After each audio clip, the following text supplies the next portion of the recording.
명절도 지나고 봄비도 내리고 이제 새 봄을 맞이하는데 아가서의 말씀처럼 우리 주님이 우리에게 말씀하십니다. 일어나서 함께 가자. 주님과 함께 걸어가는 새 봄이 되시기를 예수님의 이름으로 축복합니다. 일본의 작가인 가와게타 요시노리는 이런 말을 하였습니다. 우리가 하는 일은 지루함과 나쁜 생각 그리고 가난을 멀어지게 한다. 일의 괴로움이야말로 한편으로는 진정한 기쁨이다 라고 말했는데, 일을 어떻게 하느냐, 어떤 자세, 어떤 태도로 하느냐가 자기 인생의 성공과 행복을 결정합니다. 여러분, 무슨 일을 하든지 즐거움으로 기쁨으로 할 수 있기를 예수님의 이름으로 권면합니다. 그 전에 그런 말을 어려서부터 들은 것 같아요. 어떤 사람에게도 평생 세 번의 기회가 있다 하는 말을 종종 들은 것 같습니다. 기회는 사람을 통해서 온다고 합니다. 사람을 깔보고 사람을 우습게 보면 안 돼요. 그 사람이 비록 이렇게 부족해 보여도 사람을 귀하게 여겨야 되죠. 요셉이 그렇게 믿음으로 의롭게 살았지만 억울하게 누명을 쓰고 감옥에 들어간 것을 지난 시간에 보았습니다. 그 감옥에서도 간주장에게 인정을 받아서 죄수들을 섬기는 일을 하게 되었죠. 요셉은 감옥에서도 그 일을 성실하게 감당했습니다. 요셉은 어디를 가든지 섬기는 일을 많이 했어요. 사람을 섬기고 사람을 세워주고 사람을 살리고. 일꾼은 어디를 가나 일꾼입니다. 우리 교회 와서 누가 일을 시키고 뭐 하게 되면 다른 교회 가도 마찬가지, 그 사람은 꼭 일을 맡게 돼요. 어디를 가든 일을 합니다. 요셉은 어디를 가든지 일을 맡아 하는 사람이었습니다. 저를 요셉에 빗대어서 말할 수는 없지만은 저도 어디를 가든지 일을 맡지 않으면 안 되는 사람이에요. 저도 학교에 가도 그렇고 군대 가도 그렇고 또 목회하고 교회 오니까 이 교회 이 목회자를 쓰게도 어디를 가든지 꼭 회계나 총무나 무슨 일을 맡기고, 저에게 그런 일을 맡기는 것은 제가 무슨 능력이 있어 그런 게 아니고 보니까 저 오종무가 만만한 사람이라 순종을 잘하니까 일을 시키는 거예요. 저는 참 사람들이 보기에 만만한 사람이에요. 어디를 가든지 꼭 일을 맡고, 지금은 일을 안 맡으려고, 왜냐하면 하기 싫어서 그런 게 아니고 제가 어떤 일에 집중하기 위해서 제 일을 다 카트하고 있습니다. 그것도 감사하죠. 누가 저에게 이것을 맡아달라고 일을 맡기는 것이 얼마나 감사한 일입니까? 감옥에서 얼마나 지냈는지 잘 모릅니다. 어느 날 바로왕 앞에서 중요한 일을 하던 두 사람이 어떤 일을 지었는지 요셉이 갇힌 감옥에 들어오게 되었습니다. 본래 요셉이 갇힌 감옥은 왕의 죄수들을 가두는 곳이었습니다. 그런데 바로왕의 술 맡은 자와 떡 굽는 자가 무슨 죄를 졌는지 감옥에 왔습니다. 술 맡은 자와 떡 굽는 자, 이 빵을 만드는 사람이죠. 왕의 음식을 주관하는 사람들입니다. 이 사람들은 주방장이 아니고 장관급의 사람들입니다. 수석 비서관 정도 되는 관원장이라고 그랬습니다. 왕과 대신들의 음식과 잔치를 주관하는 중요한 자리에 있기 때문에 왕의 신임을 받지 않으면 그런 자리에 이를 수가 없습니다. 이 사람들은 왕 앞에서 음식과 연회를 주관해야 되기 때문에 얼굴도 자기 기분대로 얼굴 표정을 지면 안 돼. 항상 이 사람들은 왕을 즐겁게 편안하게 기쁨을 가지고 있어야 됩니다. 성경 말씀에 보니까 느헤미야도 아닥사스다 왕 밑에서 술 맡은 관원장을 할 때에 예루살렘 성이 파괴되었고 성문이 불탔다는 소식을 듣고 근심에 쌓였을 때에 왕이 물어봅니다. 네 얼굴에 왜 수심이 가득하냐? 그에 느헤미야가 두려워했어요. 그래서 자기 마음속으로 기도하면서 왕에게 말하는 걸 보게 됩니다. 지금 저의 고향 이 예루살렘이 그 성전이 성곽이 불타서 그렇습니다. 그 기도할 때문에 왕의 마음이 감동돼서 느헤미야를 보낸 거예요. 그런데 무슨 죄를 지었는지 신의대장의 집안에 있는 감옥에 들어오게 되었는데, 성경 말씀에 보니까 신의대장 보디발이 요셉으로 하여금 그 사람들을 섬기도록 하였습니다. 여러분, 성경을 읽을 때에 왜 그렇지? 왜 이런가? 왜 이 요셉이 이런 일을 하지? 또 왜 이건 이렇지? 그 생각을 하면은 하나님이 은혜를 주시고 많은 걸 깨닫게 하십니다. 상황을 한번 잘 보세요.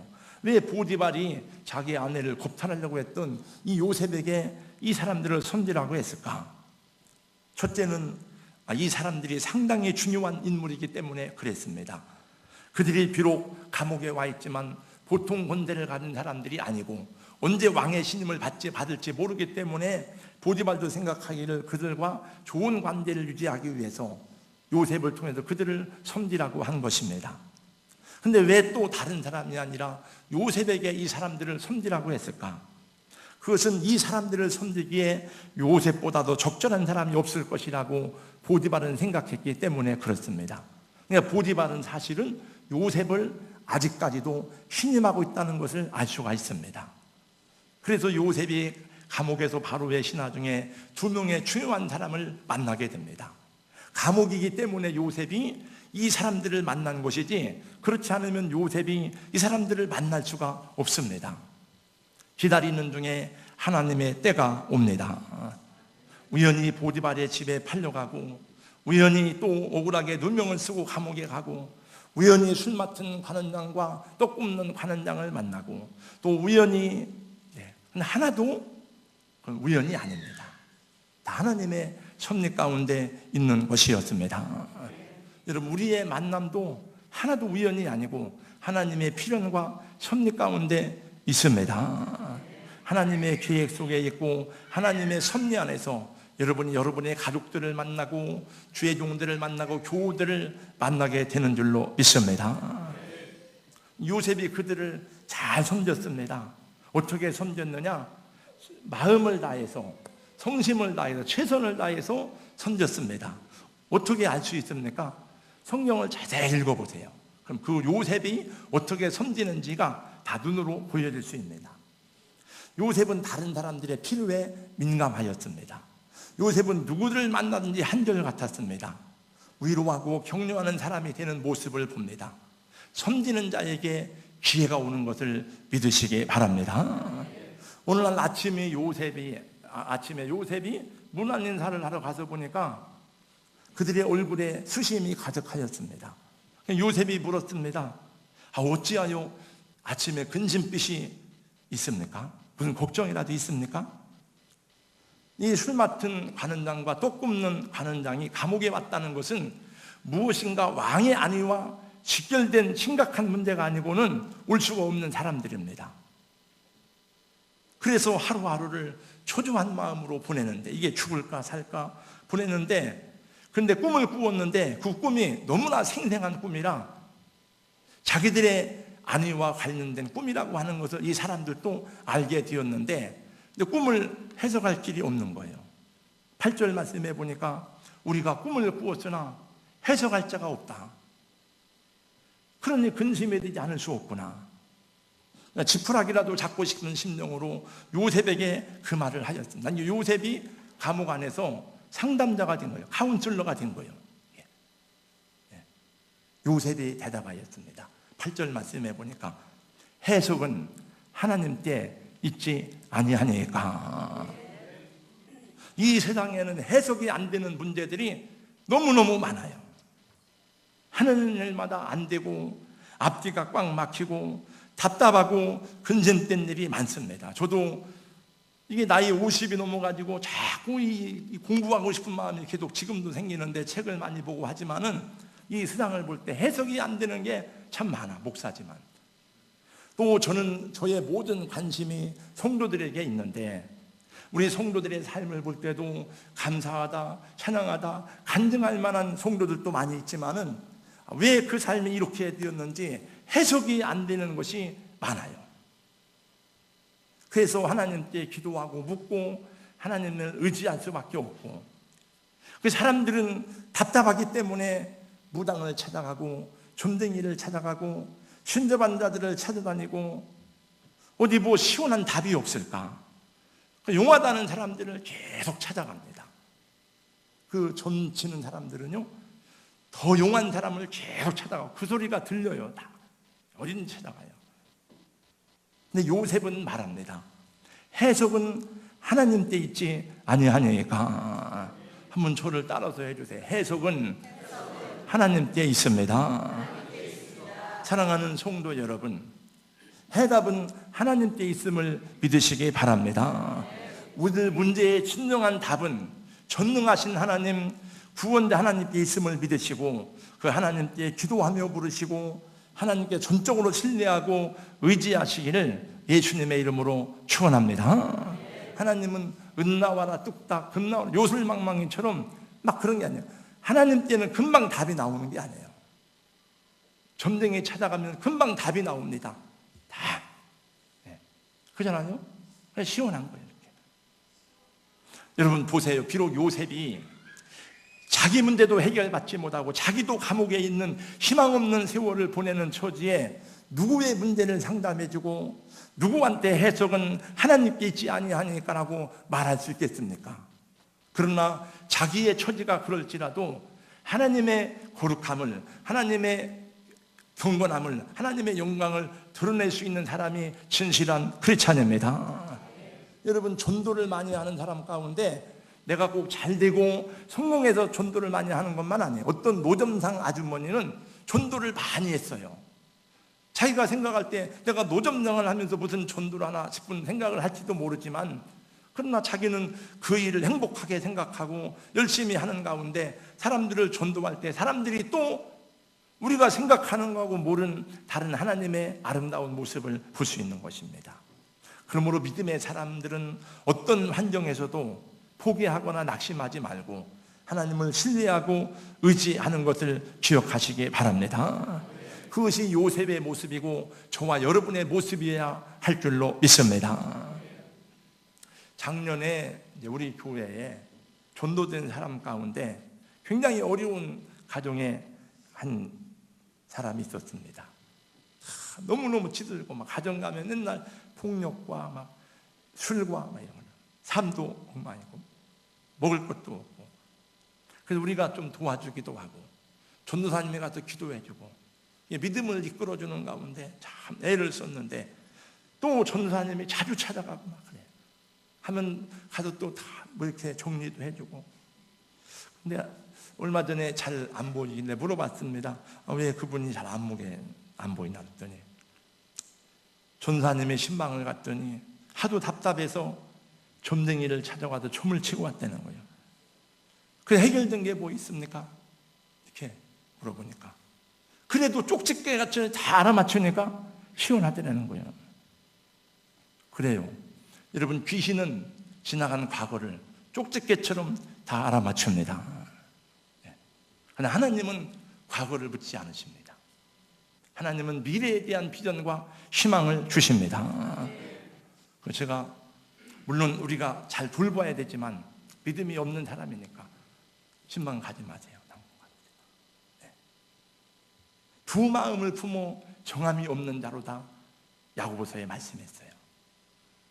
여러분 이 사람하고 똑같지는 않지만은 종종 성도들 중에서도 그런 마음이 있는 사람들이 있습니다.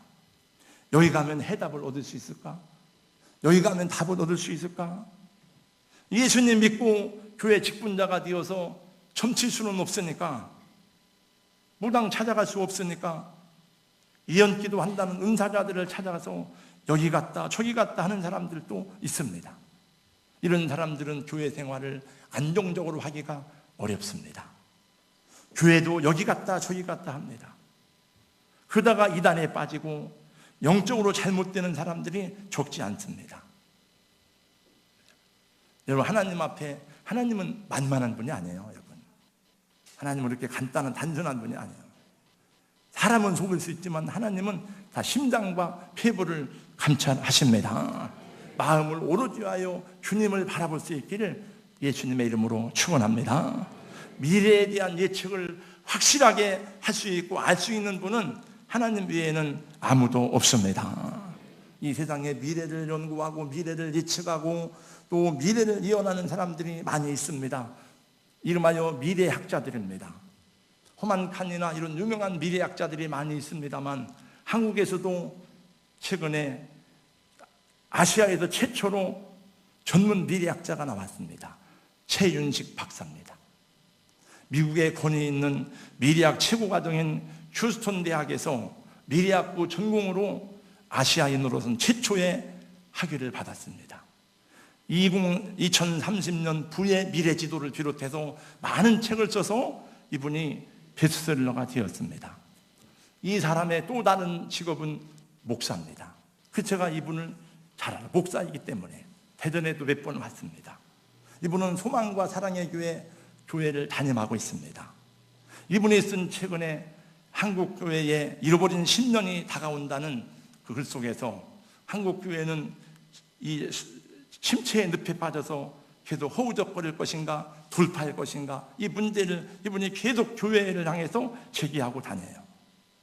이분이 하는 말 가운데 보면 미래는 어느 것 하나 확실한 것이 없다는 것입니다. 불확실성의 유일한 확실함이라는 거예요. 미래 예측 분야에서 둘째가라면 서로 할 싱가폴 정부가 미래를 예측하는 시나리오를 기법을 최근에 포기한 이유는 미래는 예측할 수 없다는 것을 받아들였기 때문이라고 합니다. 그래서 미래학의 역사는 미래에 대해서 겸손한 태도를 유지하는 쪽으로 받아들였다는 것이 정설입니다. 미래 예측보다도 미래의 가능성에 초점을 맞추기 시작했다는 거예요. 여러분, 하나님 외에 누가 미래를 알아낼 수 있습니까? 없습니다. 오늘 말씀 속에서 답을 찾아야 될 줄로 믿습니다. 하나님의 성경은 여러분 수천 년 동안 예언하시고, 하나님의 이 말씀이, 성경이 하나님의 말씀이라는 증거는 그대로 예언이 성취되었기 때문에 말씀의 확실성이 입증되었고, 이 말씀이 진실하다는 것이 증명되었고, 또 하나님의 예언의 말씀은 그대로 이 땅에서 성취될 것입니다. 요셉이 먼저 술 맡은 자의 꿈을 해석해 주었습니다. 꿈을 얘기했어요. 9절에서 11절까지 보니까 내가 꿈을 꿨는데 3가지가 있는데 거기에 무화과나무에 싹이 나고 꽃이 피고 열매를 맺는데 내가 그 포도나무에서 무화과나무 포도에서 포도 열매를 해서 즙을 짜가지고 바로의 잔에 올려드렸습니다. 요셉이 해석을 해 주었습니다. 3가지는 3일입니다. 3일 후에 장관님은 다시 그 자리를 복직할 것입니다. 왕이 다시 장관을 부를 것입니다. 요셉은 확실하게 해석해 주었습니다. 꿈은 그 시대에 하나님이 주시는 계시의 한 방법이었어요. 그래서 모든 꿈이 다 하나님의 계시는 아니지만은 느부갓네살이나 바로왕이나 요셉이나 이런 이 관원장들이 꾼 꿈은 이방인들이 하나님이 그들에게 역사를 보여주는, 또는 그의 운명을 보여주는 계시 가운데 한 방편이었습니다. 그런데 요셉이 어떻게 그것을 해석할 수 있느냐? 요셉은 하나님의 영을 받은 사람이기 때문에, 하나님의 영감을 받은 사람이기 때문에 그 꿈을 정확하게 해석할 수가 있었습니다. 그것이 하나님의 사람들의 은사입니다. 그러나 오늘날 하나님이 주시는 계시의 방식은 꿈이 아닙니다. 그러니 저한테 와서 목사님 꿈을 해석해 주세요, 이렇게 말하지 않기를 바랍니다. 그 전에 가끔 꿈 얘기를 하면 저는 모른다 그랬어요. 저는 여러분의 꿈을 모릅니다. 얘기하는 분도 없어요. 저는 제 꿈만 해석합니다. 오늘 우리에게 주시는 하나님의 완전한 계시는 신구약 성경 66권인 줄로 믿으시기 바랍니다.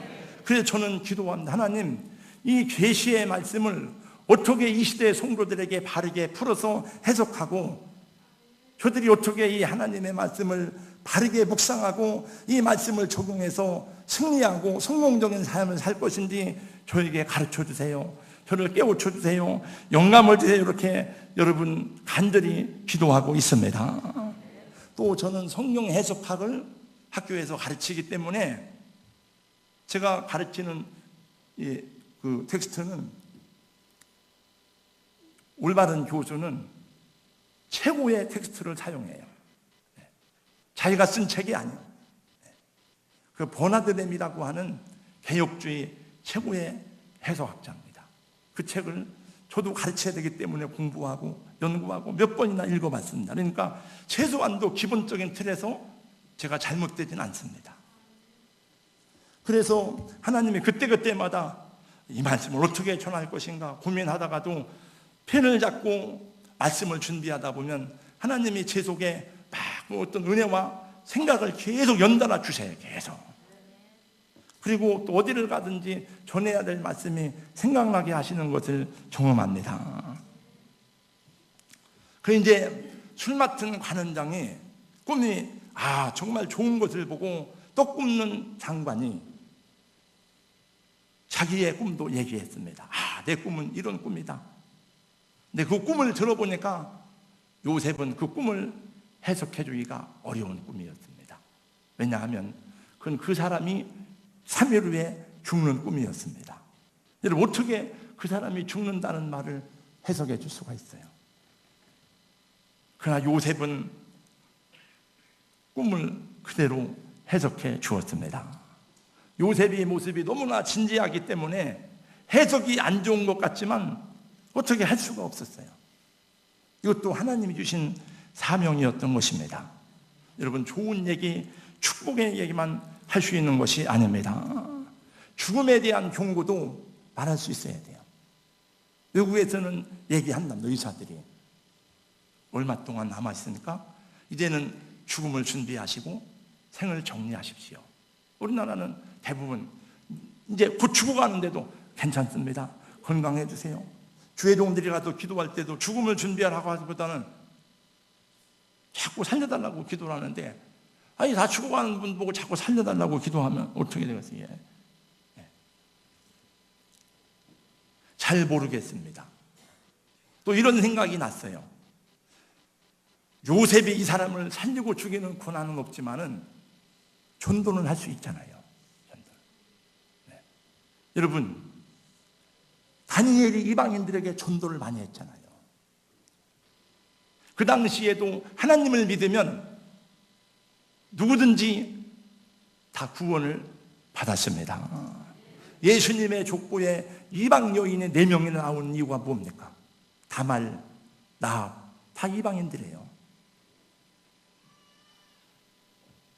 그러니 어쩌면 떡 굽는 관원장이 비록 죽게 되었지만은 요셉을 만난 것은 큰 은혜였는지도 모릅니다. 여러분, 사도 바울이 빌립보에서 복음을 전하다가 한 주당은 예수님 얘기 들어본 적도 없어요. 근데 사도 바울을 보고 놀래가지고 그 옥중에 지진이 났는데 도망가지 않은 모습을 보고 물어봅니다. 선생님이요, 내가 어떻게 하여야 구원을 얻으리까? 그러니까 사도 바울이 말합니다. 주 예수를 믿으십시오. 그러면 당신과 당신의 집이 구원을 얻을 것입니다. 이 사람도 물어봤을 거 아니에요. 요셉이 계속 섬기고 요셉에게 꿈을 상담할 때, 그럼 내가 어떻게 하면 되겠느냐? 라고 물었을 때에 요셉이 이 사람으로 하여금 죽음을 준비하도록 하고, 이제라도 하나님을 믿고 회개하고 하나님을 믿으면 당신은 구원받을 수 있습니다라고 말했을지 어떻게 아느냐 하는 것입니다. 사흘이면 충분한 시간입니다. 사흘이면.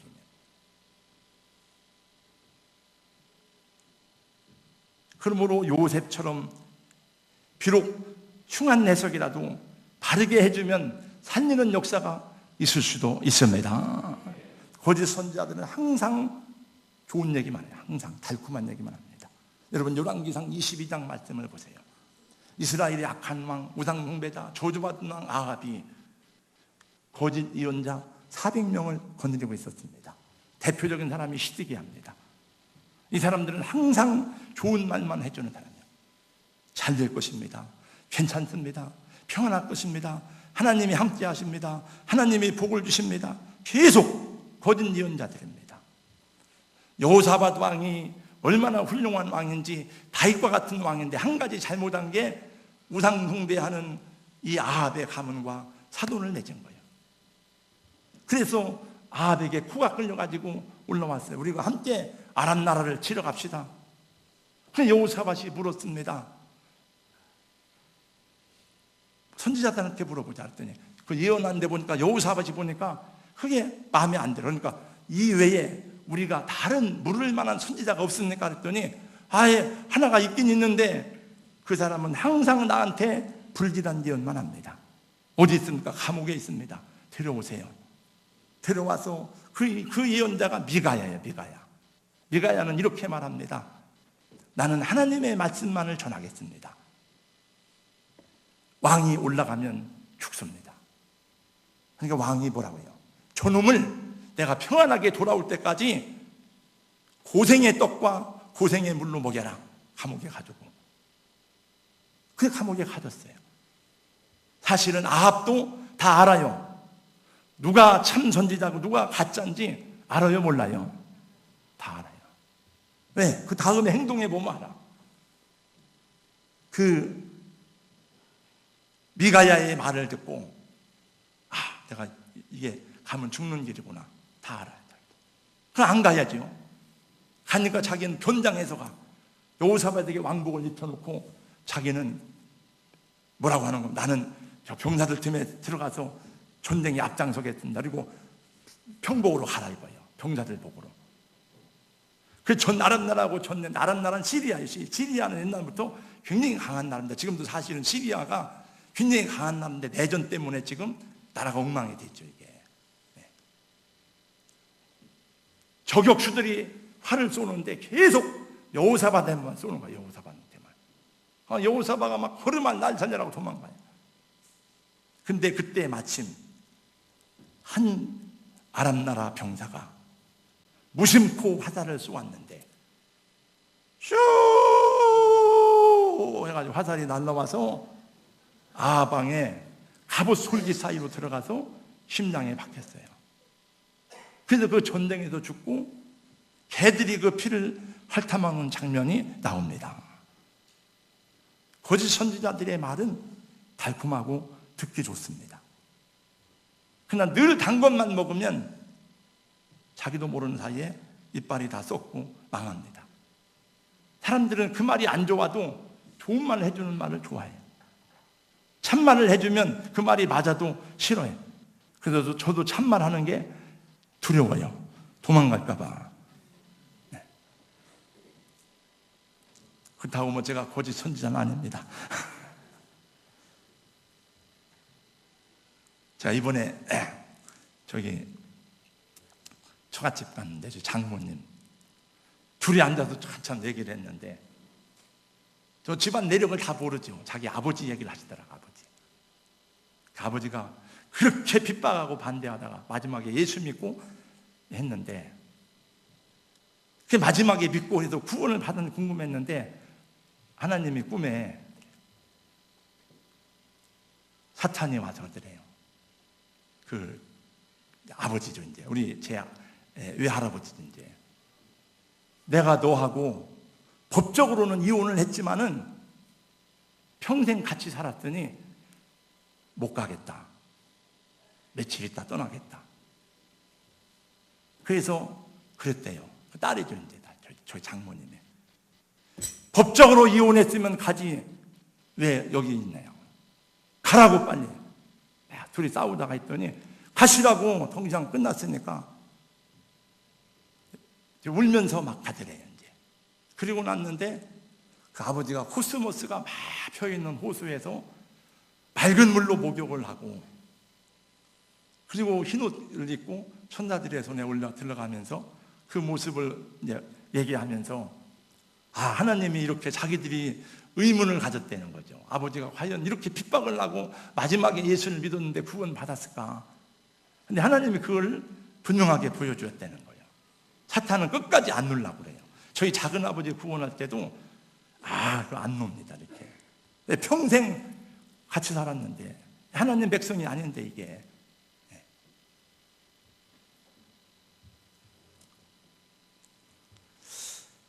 3일 후에 요셉의 해석대로 떡 굽는 관원장은 죽고 술 맡은 관원장은 살아났습니다. 전직을 회복했습니다. 근데 요셉이 뭐라고 말했는가 하면은 당신이 잘 되거든 나를 기억하셔서 이 감옥에서 나를 꺼내주세요. 나는 히브리 사람인데 감옥에 올 만한 죄를 지은 적이 없습니다.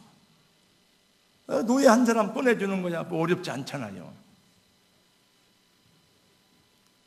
근데 마지막 절에 보니까 이 술 맡은 관원장이 요셉을 기억하지 못하고 잊어버렸더라. 그까지 노예인데 노예. 사람은 잘 되면 잊어버리기 쉬워요. 잘 되면. 은혜를 베풀어 준 사람, 지나간 과거에 고생했던 일, 어려울 때 도와준 사람을 잊어버리기가 쉽습니다. 술 맡은 관원장 요셉을 잊어버린 거예요. 요셉은 왜 이렇게 되는 일이 없습니까, 여러분? 그렇게 열심히 성실하게 살았는데 왜 이렇게 일이 꼬입니까? 되는 일이 없는 게 아니에요. 지금 잘 되고 있습니다. 할렐루야. 그것이 하나님의 뜻입니다. 한번 생각해 보세요. 또 술 맡은 관원장이 그때 꺼내줬으면 어떻게 됐을까? 요셉이 어디로 갔을까? 자기 아버지한테 갔겠죠. 잘 모르겠습니다. 그거는 바로 왕을 만날 수가 없죠. 그러면 요셉의 사명이 있는데, 요셉은 술 맡은 관원장이 언제나 나를 꺼내줄까 기다렸습니다. 하루, 이틀, 3일, 일주일 가도 소식이 없어. 한 달 가도 소식이 없어. 2달, 3달, 5달, 6달. 틀렸구나. 희망을 포기했어. 구원은 전적으로 하나님께 있습니다, 여러분. 혹시 교도소에 갔다 오신 분이 있어요? 교도소. 저는 교도소는 안 가봤는데 우리 동생은 교도소를 몇 번 갔다 왔어요. 뭐 큰 죄를 져서 한 게 아니고, 우리 동생은 어려서부터 기름밥을 먹고 운전을 하고 운수회사에서 일을 했어요. 그러다가 운수회사에서 교통사고로 유조차를 끌고 가다가 경수산업도로에서 정면으로, 제가 이 간증을 여러 번 했는데 못 듣는 분이 많으니까 한 번만, 정면으로 충돌해가지고 허벅지가 다 으스러졌어요. 한양대학병원에 입원했는데 역까지 기부스를 했는데, 그게 1년 동안 하고 있으니까 막 얼마나 이게 가려운지 철사를 길게 만들어가지고 막 넣고 막 긁는 거예요. 막. 우리 어머니는 1년 동안 또 간호하고. 그러다가 1년 후에 나왔는데 보상받은 돈으로, 저보다 우리 동생이 예수를 먼저 믿었어요. 하나님 앞에 선한 일하고 11조 바로 하고, 이게 무슨 돈인데 이걸 가지고 하느냐고 막, 교회도 안 나가고 그러다가, 그래 이제 또 차를 샀대요. 돈에 욕심이 많으니까. 우리 동생은 돈에 욕심이 많아요. 돈을 좋아해요. 돈을 좋아하는 것만이 돈에 욕심이 많아요. 이렇게. 그래서 픽업차를 타가지고 사업을 한다고 그걸 차가지고 보험도 안 들었어요. 옛날엔, 지금은 종합보험을 다 들지만 옛날에는 종합보험은 선택이에요. 80년대니까 의무보험만 드는 거예요. 그리고 예비군 훈련을 갔다가 나오는데 훈련 받은 사람들이 같이 가자고 차를 타니까 픽업 트럭에 사람이 몇십 명 탔네. 또 이제 뒤에 엑셀 좌우도가 부러져 가지고 차가 뒤집어지면서 한 명이 죽고 2명이 머리가 깨지고 세종병원에 입원해서 부천에. 그니 어떻게 해, 이걸. 보험도 안 들고. 저는 도망 다니고, 저희 작은 아버지가 놔둬서 가족 일하고는 70 노무 어머니 계시고 아무 능력이 없고, 저 형님이 있는데 형님은 신학생이라 능력이 없다. 그래가지고 저희가 시골서 올라올 때 다 모아가지고 한 집을 다 결국은 정리해가지고 그걸 해결을 했어요. 이제. 그래서 제가 거지가 된 것입니다. 원래 돈이 없는 게 아니에요. 네. 그러고 나서 또 하는데, 또 차를 사가지고 하다가 세 번째 이제 또 6살 먹은 아이를 쳤는데, 해필이면 검찰청 직원 아들이에요. 합의를 보다가 안 됐어. 다리가 부러져가 해가지고. 그러니 결국 그때는 또 이제 보험이 안 들었으니까 인천교도소에 이제 아직 미결수로 수감이 된 거예요. 그래서 제가 가서 어떻게 해야 되는가, 돈도 없지만 했더니 소리를 버럭 지르는 거예요. 합의는 무슨 합의요? 내가 몸으로 때울 테니까 합의 오지 말라는 거예요. 그래서 몸으로 때운다니까 어떻게 하는가 하다가 한참 있다가 며칠 있다가 갔더니, 저희 누님하고 갔더니 또 소리를 지르는 거예요. 이제 일각이 여삼추라고 여기 있어봐야 얼마나 답답한지 아냐고, 합의 안 보고 뭐 하고 있느냐고. 잘못은 지가 저질러 놓고 어디서 문자를 쓰고 있어요. 참. 그래서 일각이 여삼추란 말을 제가 사전에서 찾아봤어요. 뭔 말인가 이게. 일각은 1시간을 4분의 1로 나눈 15분을 말해요. 여삼추는 셋삼자에 추는 가을추예요. 가을이 3번 지나간다 그 얘기예요. 15분을 보내는데 가을이 3번 지나간다는 말을 그러니까 얼마나 길고 답답하고 애절한 마음으로 기다리느냐, 그걸 갖다가 일각이 여삼추라는 말이에요. 근데 그거는 감옥에 있어봐야 그 말이 실감이 난대요. 저는 감옥에 안 갔다 와서 잘 몰라요. 감옥에서의 하루는 얼마나 길고 고독할까요? 요셉은 또다시 기약 없는 시간을 보내지 않으면 안 되었습니다. 고독과 침묵의 시간입니다. 기다리고 인내하는 시간입니다. 하나님이 이끌어낼 때까지 거기 있어야 돼요.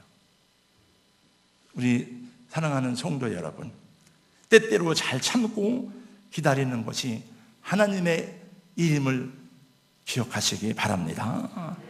자녀들이 마음에 안 드는 것이 있어도 잘 기다려주는 것이 일입니다. 교회가 마음에 안 드는 것이 있어도 기다릴 줄 알아야 됩니다. 목회자가 마음에 안 드는 것이 있어도 기분 나는 대로 하지 말고 기다릴 줄 알아야 됩니다. 목사가 마음에 안 들어서 옮기면 그럼 그 교회 가면 목사가 마음에 100% 들을까? 또 그런 때가 또 옵니다. 보라, 인내하는 자를 우리가 복되다 하나니 너희가 욥의 인내를 들었고 주께서 주신 결말을 보았거니와 주는 가장 자비하시고 긍휼히 여기시는 자이시니라. 우리 믿음의 조상 아브라함 어떻게 복을 받았습니까?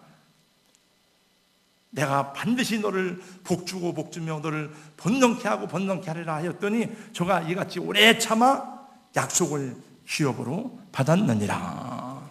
히브리서 6장 14절 15절. 모세는 40년 광야에서 궁중에서 훈련받은 사람이에요. 그리고 이스라엘 구원하려고 하다가 실패해서 40년 동안 광야에서 40년을 또 할 일 없이 허송세월 한 거예요. 그 허송세월이 아니에요. 그게 40년이.